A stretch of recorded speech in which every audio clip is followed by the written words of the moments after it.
it's about discovery, and you don't really know what you're gonna get until you pull that paper off the press.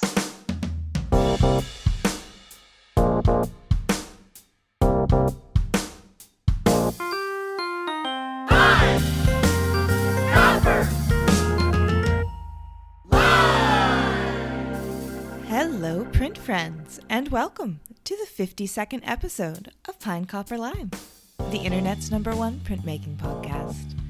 I'm your host, Miranda Metcalf. I release weekly podcasts with people in the print world who are doing something a bit beyond the expected.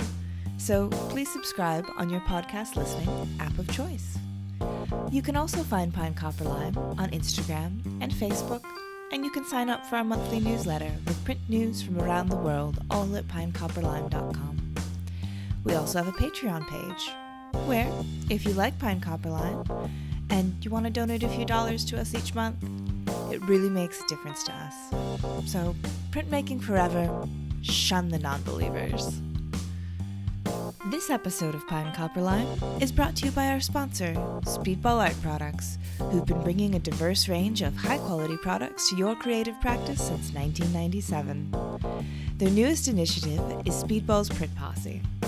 Working with many of our close Pine Copper Lime friends, including Killjoy, Martin Mazzora, and John Hancock, they have created a brand new line of custom printing inks to push your practice even further. So head on over to the Speedball Print Posse shop at speedballart.com to find where you can pick up a can of your new favorite color. And remember, print friends, you have 5 days left to get your donation of $50 or more in to the Save the Docks Thrash House project. Anyone who makes this donation will be entered in to win a fantastic package of materials. Thanks to our sponsor Speedball, the prizes include carborundum gel, a 4-inch brayer, a Kua printing plate, a Kua Intaglio ink in carbon black, and the rustic and regulator set, complete with one each of the 8 new Print Posse inks. To enter, just send a screenshot of your donation of $50 or more to the Docks Thrash House on their Instagram page by July 25th for your chance to win. And as always, there's a link in the show notes. My guest this week is Karen Oremus. Karen worked for 15 years as an associate professor in the College of Arts and Creative Enterprises at Zayed University in the United Arab Emirates. There she was responsible for the establishment and development of the first printmaking studio and printmaking discipline in the nation's capital of Abu Dhabi. She is also an accomplished printmaker whose practice explores the unpredictability and fragility of life from both a universal and personal perspective. This is emphasized through her examination of the concept of physical and environmental decay brought about by the passage of time and influenced by her background in the study of archaeology. So, without further ado, sit back, relax, and prepare to dig deep with Karen Oremus. Hi Karen, how's it going? It's good. How are you doing, Miranda? Thank you so much for inviting me to be a part of this today. I'm very excited to speak with you. I'm really excited to catch up and to learn more about you and your printmaking and all the positions that you've had kind of around the world in the printmaking world. Because, we met at an SGCI. Was it in Knoxville that we met? No, not sure. Well, it might have been Portland. It might have been Portland. It was I think it was before Portland. I think it was Knoxville. Okay. I think it was. Yeah.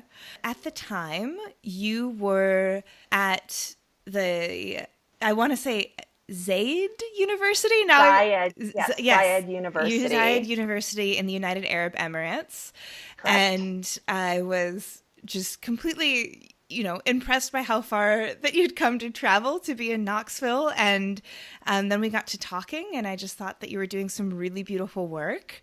And I was looking forward to seeing you again in Puerto Rico. But of course, life happened in unexpected ways in 2020, and so we didn't get a chance to do that. So I feel like this is a nice little placeholder catch-up kind of learning until hopefully we meet again next year. So this will be good. Yeah. Hopefully sooner than later. Exactly. So, if you could give a little introduction for who you are and where you are and what it is you're doing now, just before we kind of dive into more specifics, I would love that. Sure. Well, I was born and raised in Montreal, Quebec, Canada, and I did my BFA in printmaking and a minor in classical archaeology at Concordia University in Montreal. And I completed my archaeological field school at the University of Warwick in Coventry, England.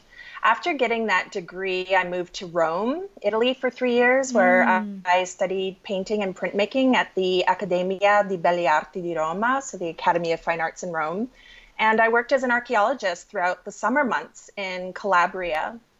And after 3 years in Italy, I enrolled into the MFA program in printmaking at the Tyler School of Art of Temple University in Philadelphia in the United States.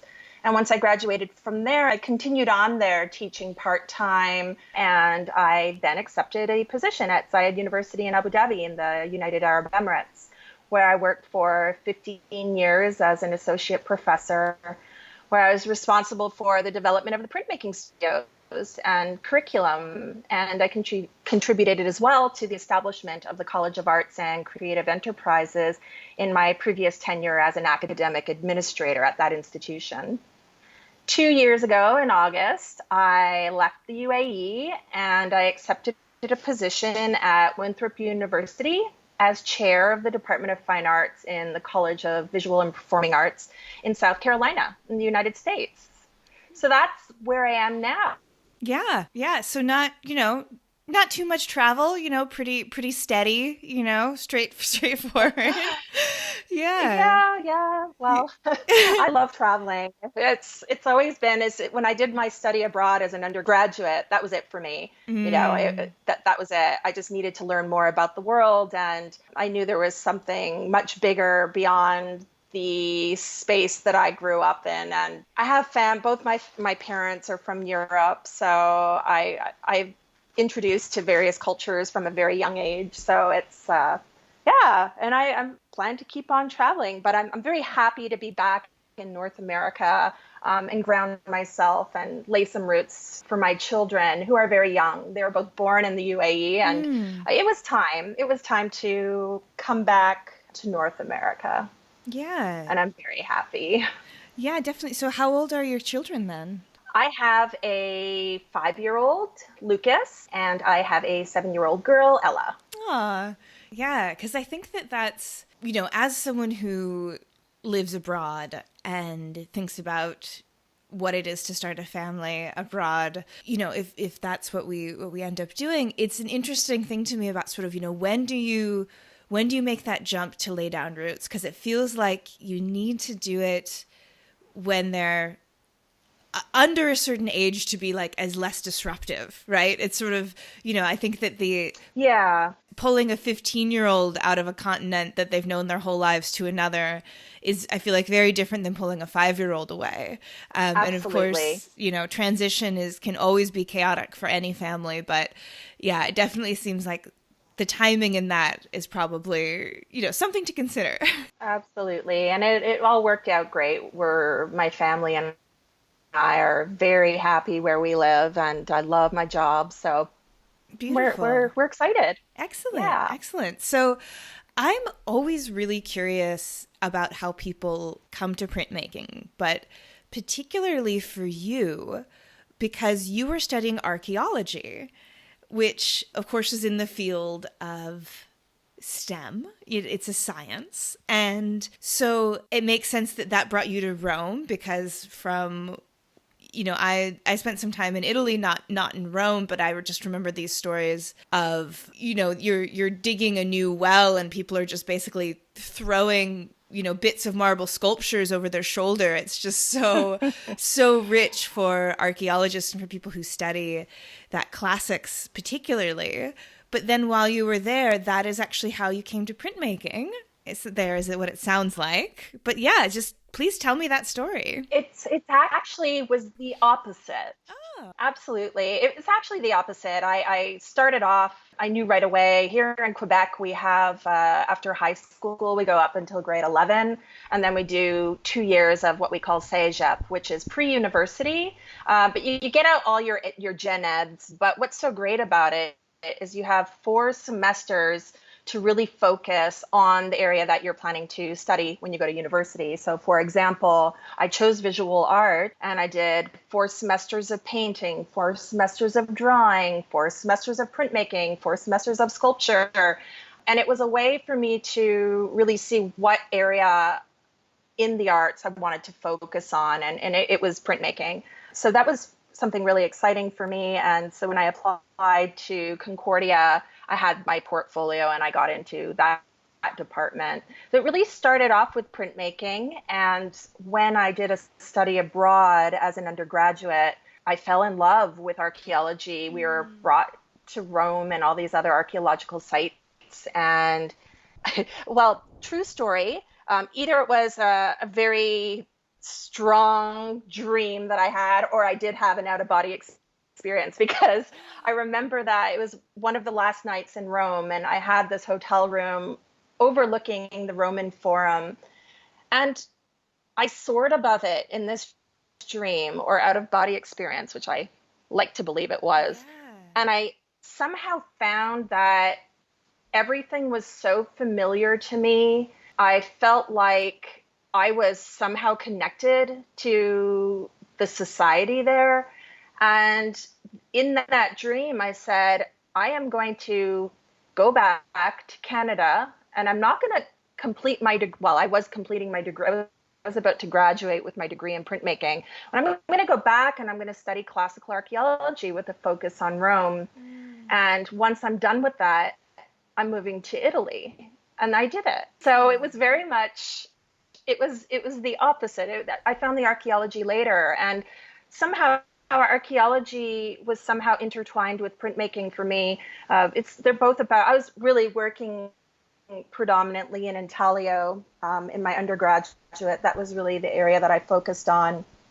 And both, excavating and also within breaking down surfaces. And it's about discovery, and you don't really know what you're gonna get until you pull that paper off the press or you go into the archaeological site. You don't know what's going to be revealed underneath the earth. So there was really that element of surprise and chance, which has always been a really important draw for me, both to printmaking and also to archaeology. Yeah, and I think when we sort of talk more specifically about your current practice, it'll be possible to see some of the aesthetic connections between archaeology and your artistic practice. But I'm also wondering absolutely if there's a connection too between that kind of layered thinking in a way where it's building up or taking away, but each layer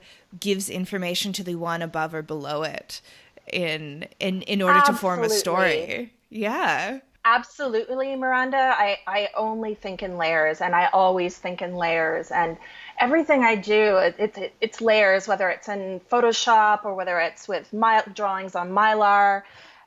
I'm always thinking in layers. It's strange. And, you're thinking about the strata when you're excavating. It's all about...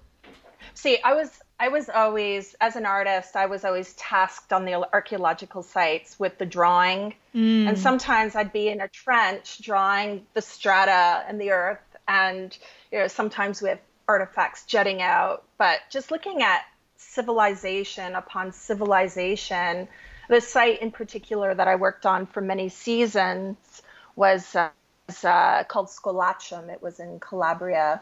And we were working specifically on a Roman site, but what was so exciting was, as we were excavating, we were pulling up Greek artifacts because the Greek civilization had been there prior, and then also Norman artifacts. So it was really that point in my life where archaeology also directly, on a conceptual level, directly found, this idea of layered civilizations. It really heightened my awareness of the fragile world in which we live and how human life is also stratified. It's here and then it's gone, and there's evidence in the landscape. The notion of life and death and the journey within it's vivid and apparent in our environment. And especially when I was working in archaeology, because you're looking at those layers and you're documenting them through drawing and through photography. And that uncovering of history served as a grand form of inspiration in my artwork, for sure. I'm not working in archaeology anymore, but it definitely can be seen. A lot of my experiences, for example, when you're working in archaeology, everything is mathematically mapped out and measured, but what lies beneath is always a mystery. It's unpredictable, and those characteristics of order and disorder are elements that are found in my work, and this is depicted through calculated lines that are then disrupted by the uncalculated. And it's something that I was working on very consciously when I was working as an archaeologist, but those things are now finding their way into my work unconsciously, even though I'm still working on the fragility of life. That is something that is still has been the predominant theme in my work, but those elements of order and disorder are constantly featured in my work, and I definitely attribute it to my time as an archaeologist. Yeah, I minored in classical studies and I had majored in aesthetics, and so there definitely were some crossovers in my studies, where I would get classical art history courses that kind of all fed into it. And it's very difficult not to feel your smallness when you're looking at archaeology. And what I mean by that is when you truly get your mind into the place of understanding the grandness of civilizations gone by and how they must have seemed eternal when you were living in them, when you saw something like the Colosseum in its heyday. And now it's in ruin, and the kind of preciousness that we have for the objects is relatively new. So I know when you go to Rome and you're doing art history work in Rome, which I did for just a little bit, some of the buildings that you see, they haven't fallen apart. People just came and used those stones because they'd already been quarried. Why would you go and make new stones? There is no sense that this was something precious. And so, not only do you feel that smallness when you feel that sense of history, but also the idea that only recently did we even sort of care. That always struck me kind of emotionally as well, about the whole experience of being in that headspace and seeing that history and touching that history and seeing the artifacts of people's lives who lived and died thousands of years ago. Yeah, it was a really emotional experience for me because it was one particular day. It was the last day of excavation of the season, and the director had mapped out a specific area where we were working, and we excavated, and we found the legs of a human, and that for me was very difficult because it was probably the first time in my life that I was directly confronting death and started to think about all these people who had been involved in archaeology in the past. They didn't appear to see the preciousness in it. It was just very clinical, and there I was doing my technical drawings of this thing, and at the end of the day they backfilled the dirt because it was the end of the season, and it didn't feel good. Yeah. And it was really haunting for me, and it was really that was sort of that point in time where I started to think about life and what it means. And so I know that is something that you definitely explore in your current practice as well. The physical and environmental decay that is inevitable through the passage of time, which chatting with you about your experiences with archaeology makes so much sense, because I feel like, though I've had more limited contact with it, I've had those same feelings, that feeling, like I said, sort of smallness and of ephemerality of one's own existence is really powerful. And did you know that this was something that you wanted to explore through your art right away? Was it something that you'd always kind of worked on, or was it a shift that happened after your experiences in Rome?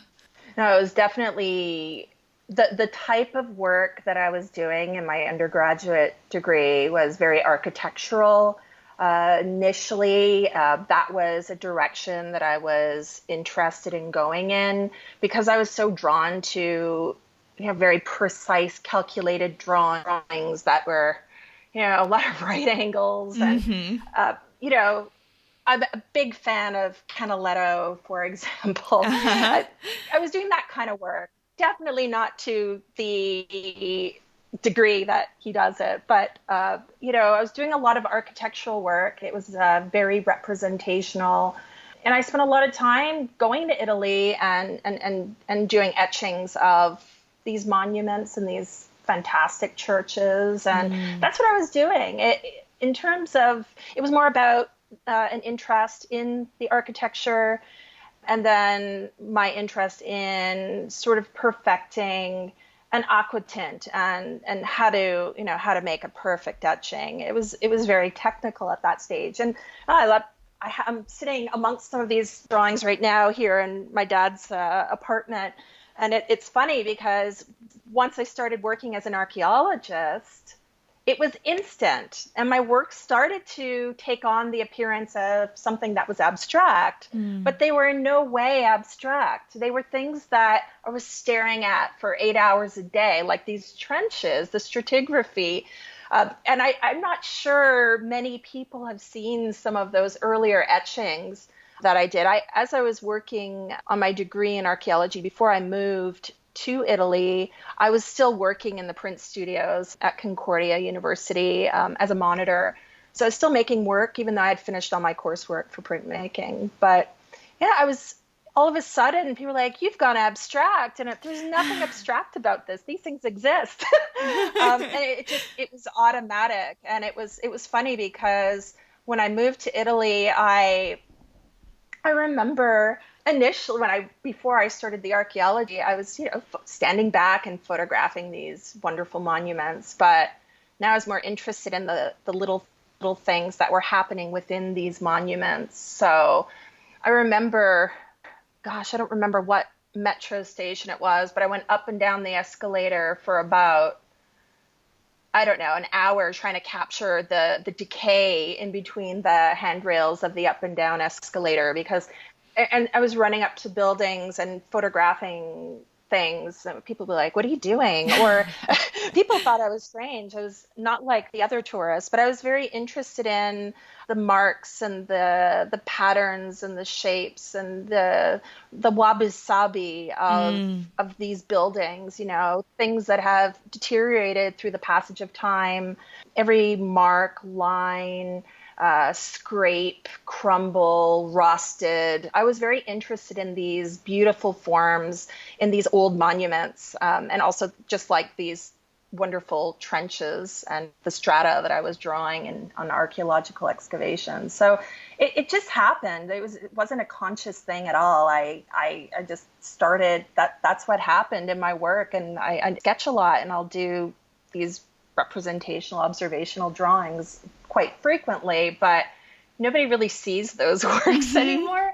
Yeah. So it certainly just spent its way in. I was going to say that sounds actually like a really natural and sort of understandable progression in terms of your interest in what was sort of capturing your attention, and kind of thinking back to the time that I had in Italy, and that living side by side with history in this way that, of course, we as North Americans do, but the history, the 1,000-year-old history that we live with was systematically destroyed and intentionally destroyed. And so rather than seeing, the artifacts of indigenous history are all around us that was erased, in Italy in particularly, you know, they're getting that sort of through line where they can live side by side with a history that feels like their own in a deep generational way. And that, you know, I run this little wine shop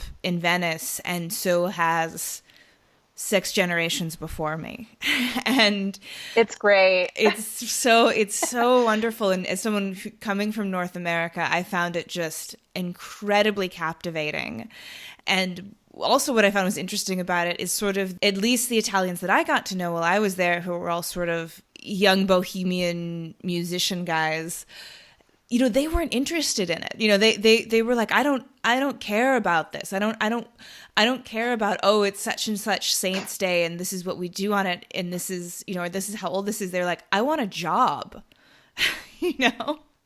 Yeah, because they're like, I want a good education and a job. And so in a way, because I heard their sort of internal dialogue about that, I felt really fortunate that I still could see it with the kind of romance around it that, of course, if you grew up in it, you might not be able to. So I definitely completely understand that, being captivated by that and having that natural progression for you. In terms of what you're working on now, it seems like a lot of mapping imagery, again, a lot of sort of layering. Could you speak a little bit to your more current bodies of work and what you're exploring and how? Sure. I'll just go through like a little line from the archaeology and how I got to where I was today. My work has always somehow been connected to the fragility of life, and I look at place, family, heritage, memory, and history to motivate my work. And I deal with issues such as war, illness, human metamorphosis, and both natural and man-made disaster and death. So while investigating these themes over the last 25 years, a visual element that has always been continuous in my work is mapping and charting. And I've always sort of drawn to, again, if I link back to the archaeology, this idea of fictional charts and symbols that are derived from a variety of different locations. And I think of them as charts that symbolize units of time. They serve as unconventional calendars that count time, but not necessarily in an orderly fashion. And a traditional calendar tells us what we already know. February comes after January, and Tuesday after Monday, and 1 o'clock after 12. But it doesn't tell us what events will encompass those months, days, and hours. It's the unpredictable. And after archaeology, I had the opportunity to work in Croatia on a task force to help rebuild the country after the war. And at that time, being of Croatian descent, I had a real intense empathy with the landscape and for the people who lost everything that they had. And it left a very marked impression on me. And after having worked in archaeology and looking at the thousands of years that pass and, you know, working at something in this sort of longitudinal fashion and looking at thousands of years in this one moment of stratigraphy, as opposed to this drastic, horrible war that unfolded in the country, I went out there to work on restoration projects and also with my archaeological experience to help uncover and save some of the archaeological sites that were damaged in the war. And so that was something in my work where I was started to become very interested in, again, the fragility of life, but not only this sort of decay that happens over a period of time, but something that can happen at any given moment without notice. And so I started working a lot with the idea of chance operations and working with fire. And I worked above a glass studio in Philadelphia. So I always went down there to warm up because I was working in an old building and everything was really cold in the winter. I'd go down there, bring my prints and show my peers in the glass studio. And I started to work with hot glass to draw on my prints, to let things decay and let things unfold in a way that I couldn't control, or I could control to some extent. And I was also very interested in getting these objects from trash yards, metal objects from old car parts, and putting them into the furnace and then working with branding. I really love this idea of not being able to control or to control it to some extent.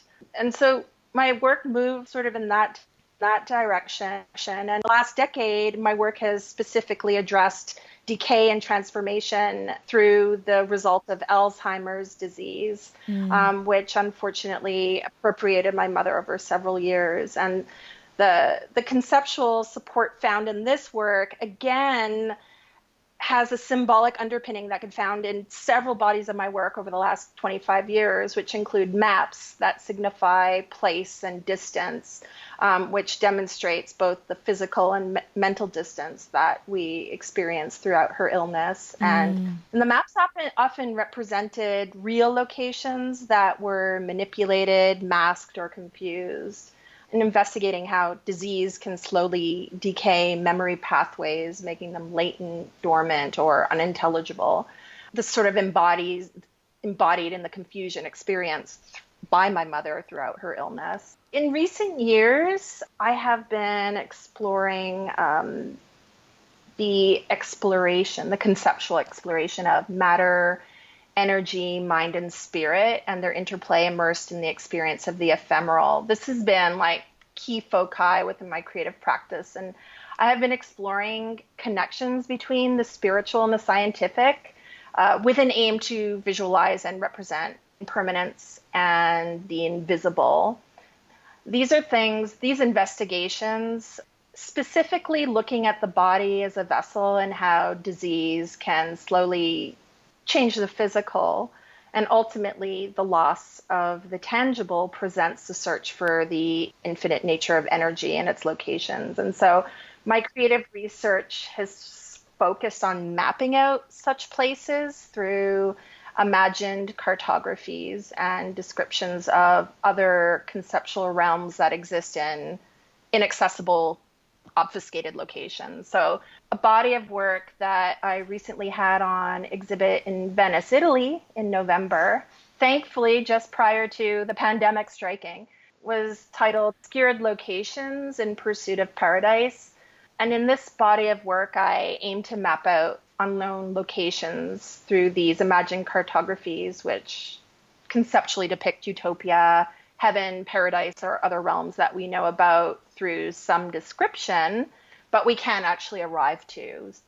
So these works are directly inspired through my personal experience, literature on notions of heaven and other realms, and also scientific pinpointing of particular locations that we cannot visit or experience fully from our latitude, such as the stars. So I've been working with data retrieved from digital software called Stellarium, where one could pinpoint the exact coordinates of specific stars and planets, for example, and additional data such as how far would it be to arrive to these locations from other specified GPS positions here on Earth at specific dates and at specific times. So a lot of the map imagery that you see in my recent work is supported by these coordinates. These maps are created through these coordinates and scientific evidence through Stellarium.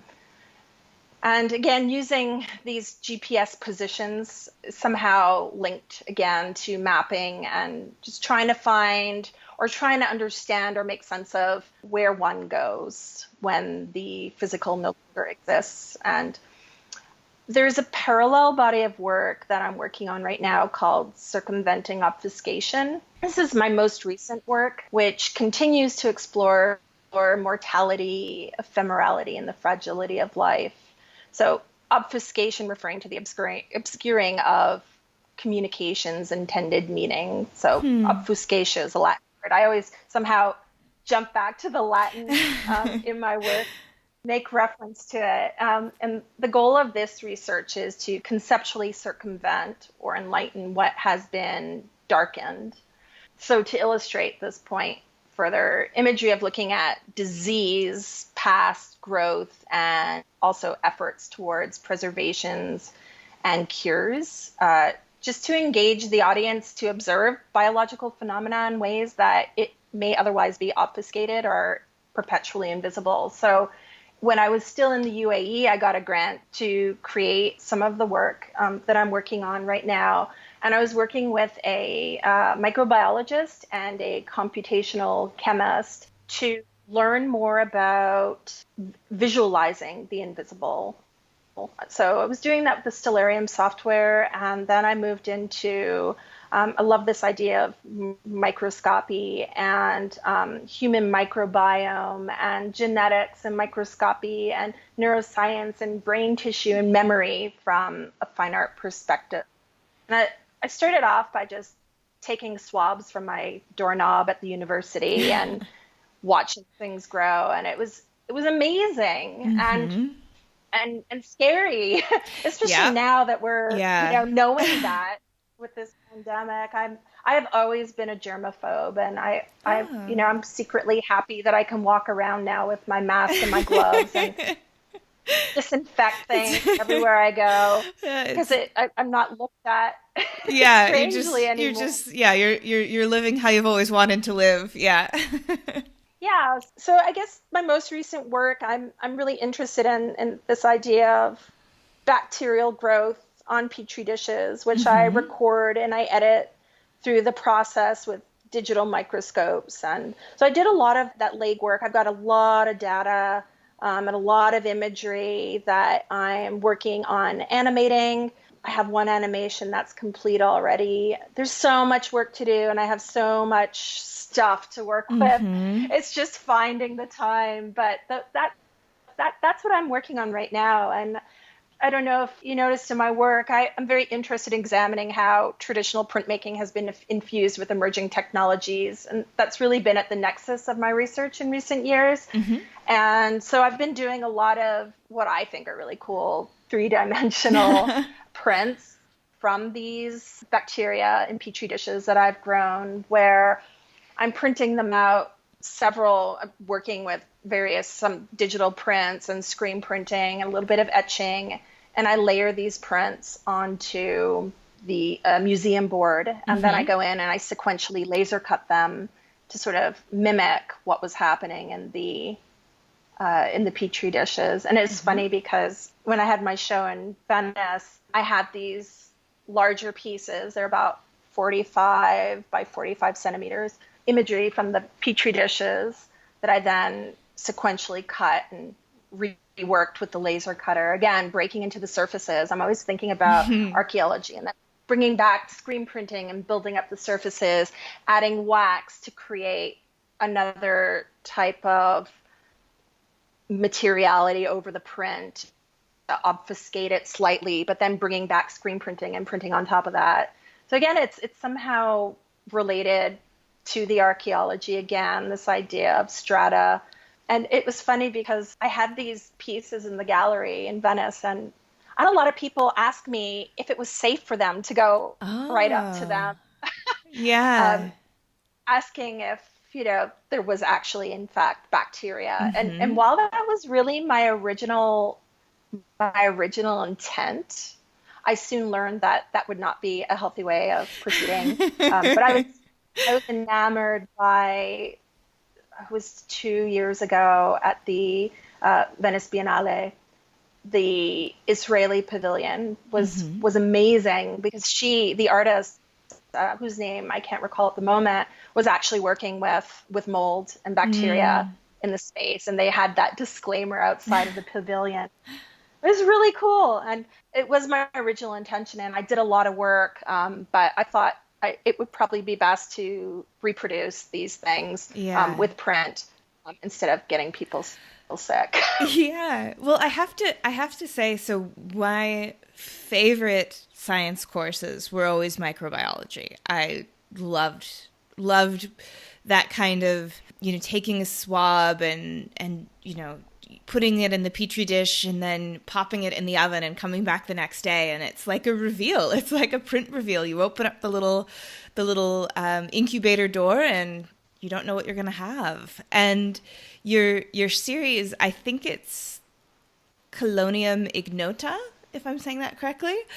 That's unknown colonies. Yeah, they look shockingly like petri dishes. Like when I saw them, I had the same reaction. Like I could tell right away that you know, like you said, that they are made of board and paper and ink, but the feeling that you've captured of the petri dish is really palpable. And particularly for me, it just brought me right back to those hours in the microbiology lab.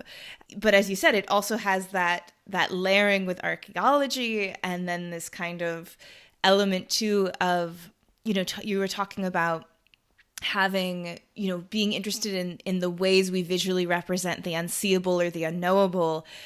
And I was thinking while you were saying that, like, that must have been what microbiology felt like. You know, the first time people looked through a microscope, the first time people found a way to grow these bacteria, it was these things that are all around us that dramatically affect our lives and our well-being, and particularly with the recent research about our personal microbiomes and how much that affects our health and well-being, that is dramatically a part of who we are.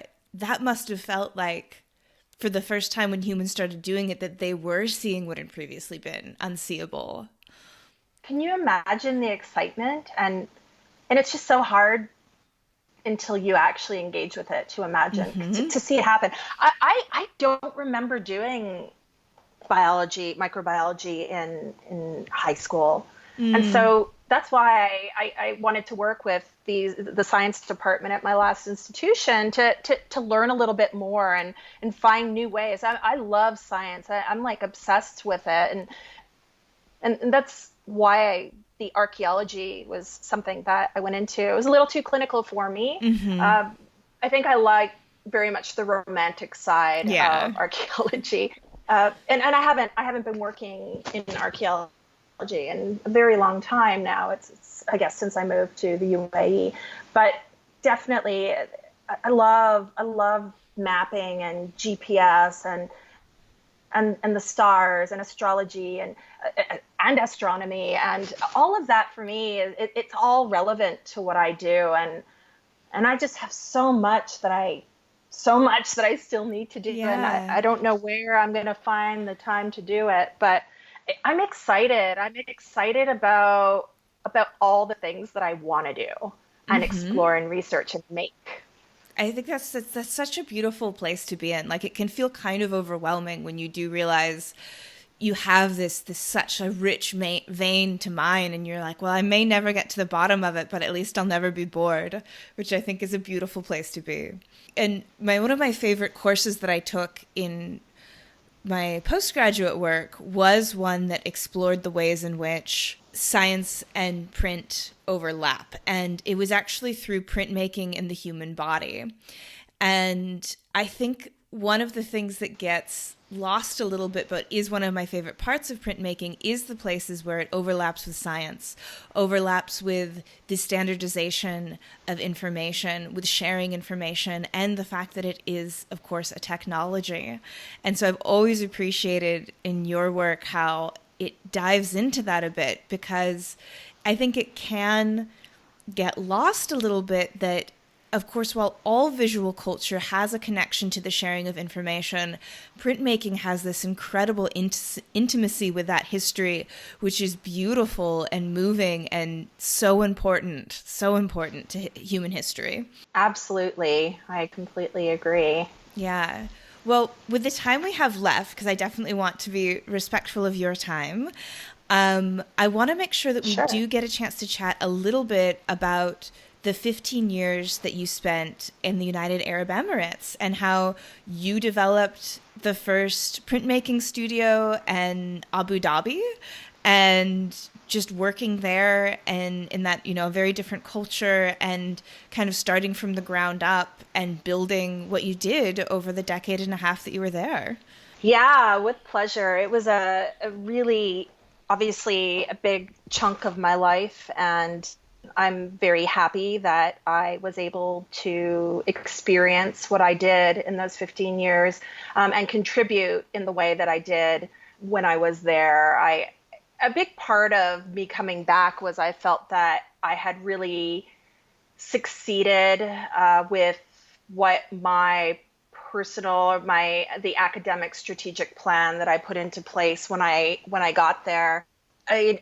we could talk an entire hour on I this, so I'll have to know. be mindful of your time. I But was, yeah, go ahead. I was like, oh, I we only have like 10 minutes, but I really want to talk about this. So okay. we'll have to have you on it again for maybe a deep dive of this, but just kind of, yeah, as best as we can. I'd Sure. love to hear what you can share with us. So, Okay. Well, one of the things that is, since we're talking about printmaking, is I have to say how printmaking and the multiple functioned as such an important vehicle for my students to establish themselves in a complex social environment wherein more than 80% of the country's population were expatriates. So mm-hmm. I guess in order to understand the function that printmaking and related media performed in contemporary UAE societies, it's important to understand a little bit about the country itself and its rapid growth. So the country is 48 years old, and in such a short time, and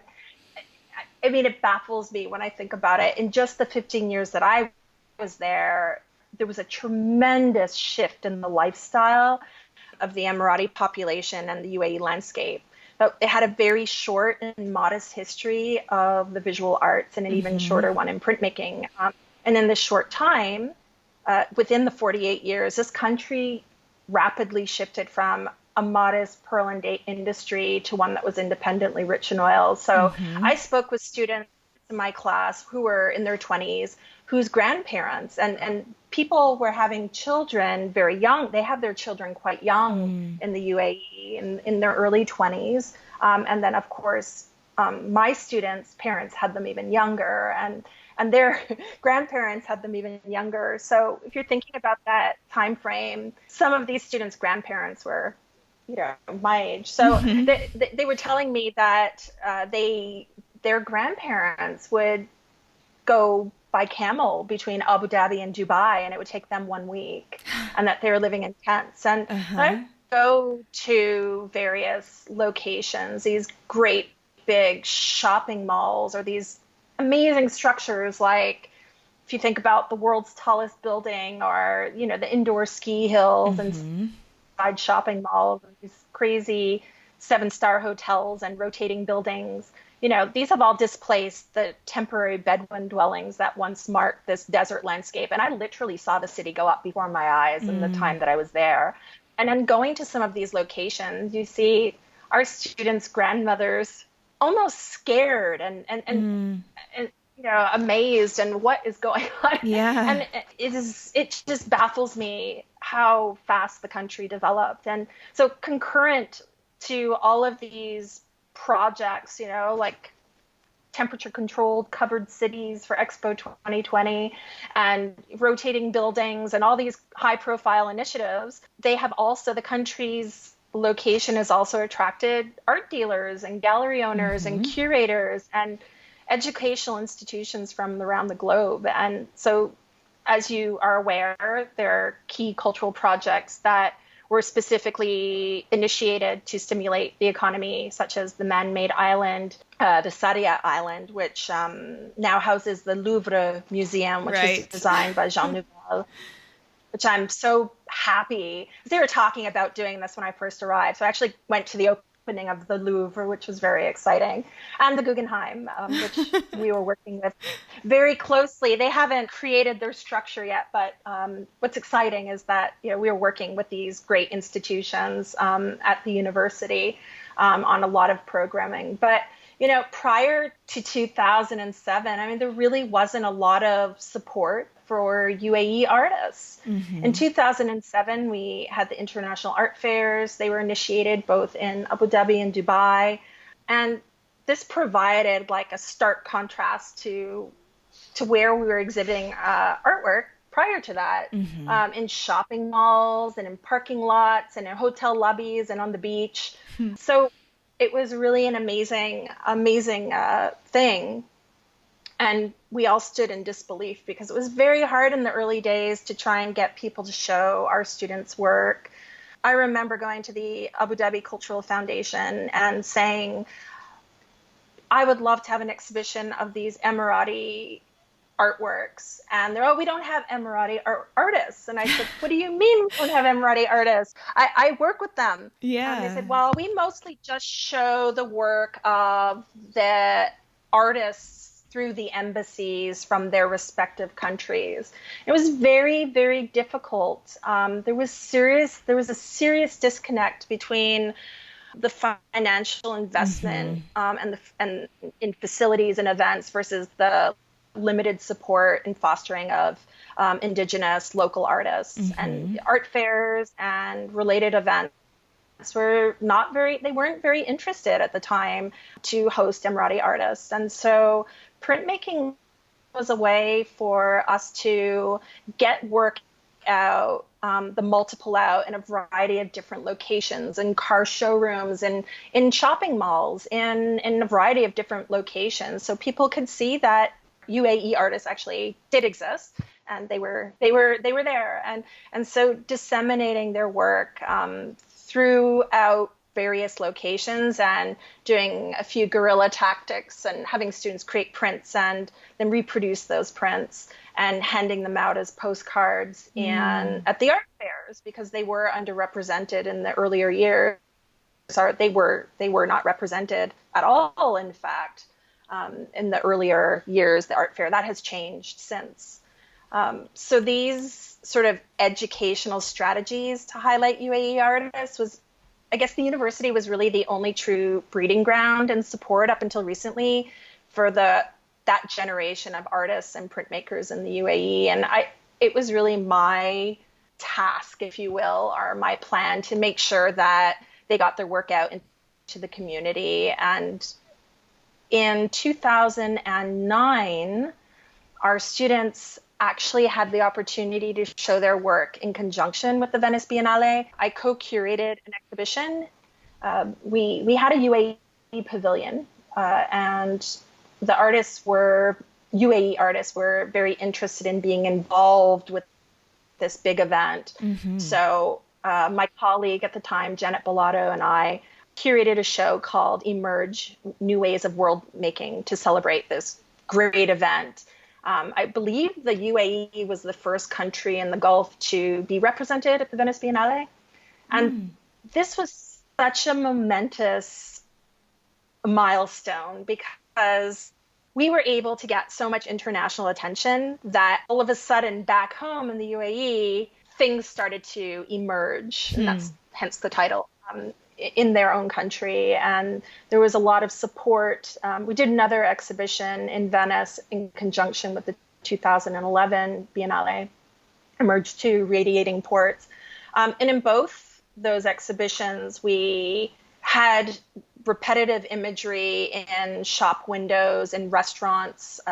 We had the students performing on gondolas, handing out printed cards with homemade perfume samples, distributing them while they're on the gondolas, just trying to get some attention for these students. And that was something that I did throughout my time there. And it is amazing to see how things have changed in such a short time. Now our students from my institution are showing their work internationally. They're showing their work in their own country. They're doing their MFA at institutions around the globe. And it is very exciting. And I think also as an academic administrator, I had the opportunity to look at the big picture and affect meaningful change at the institution. So I was just invited to be the assistant dean for the College of Arts and Sciences. The Department of Fine Arts was a part of that college. And then at that time, I proposed a College of Arts and Creative Enterprises. And when that dream was realized, myself and my colleague, Janet Bellato, we became co-deans of the college, so to speak. She was running the Dubai campus and I was running the Abu Dhabi campus, and really built something big for Emirati women. That's one thing that I didn't have the opportunity to see through. We tried so many times and I don't know if we have time to talk about gender in the arts, but institution where I was working, the art program was for females only. And while we had male students at the institution who were interested, it wasn't necessarily a degree that they were encouraged to pursue. So there were several Emirati artists, and we did have courses, male artists, and we did have courses for them. But in terms of, it was very difficult to run a course with a very low cohort of students, male students. And so I think that that's the next stage for the institution. We worked, it just wasn't the time, but the fact that we went from studios, I remember my colleague was teaching darkroom photography out of a broom closet. And when I arrived, my predecessor, who was there for a few years, they purchased a press and they had a fume hood, and they were doing some print. But I had the opportunity to help build a 2-floor art building on Abu Dhabi's new campus, and also build the studios in Dubai in 2006. So becoming a college and having, as I said, a building, an art building, and being able to contribute to that in my role as an academic administrator is really, really exciting. I feel like I contributed something really great in this world. And as sad as it was to leave, I really had intended to go there for 3 years and come back, but it would have been like leaving a very young child unattended, and I felt that it was my duty to continue on, and there was always something new to do. And so it was an incredible experience, and I can't wait to go back in maybe 5 years' time and see how things have changed, because that place moves fast. Yeah, that sounds like such an incredible experience, and just to be a part of it and to see it and to influence it and to put your passion and your brains towards it. I think they were very lucky to have you, and I really, really wish we had like more time to do a deeper dive on it, but we'll just have to have you on again and talk about, all kinds of things about like the perception of art in a new country and gender in the arts and academia and all of that. We can definitely talk more about that another time. There's so much. Yeah. So much. You say they're lucky to have me. I feel very fortunate that I had that opportunity, and it's something that I'm very proud of. Yeah, rightly so. Absolutely. Well, before we sign off entirely, can you please let people know where they can find and follow your work and you and what you're doing? Absolutely. Well, my work can be found at KarenOremus.com, and I probably need to give it a good update, my website. There's always so much going on. But KarenOremus.com is the best place that you can find me. And you can contact me via email through the website as well. And I should be posting my current projects, but I haven't done that yet. Well, definitely. Yeah, I think that of all the printmakers I've talked to, I'm not sure one has said, you can find me on my website and it's perfectly up to date. So I don't think you're alone in that. Yeah. It's been a busy 20 years. Yeah. But it really has. I was chairing 2 departments this year, so it was double duty. Absolutely. Well, they can definitely see your work there, and I'm sure it'll be updated at some point, and they can get in contact with you, which will be great. And thank you so much for taking some time this evening to chat with me.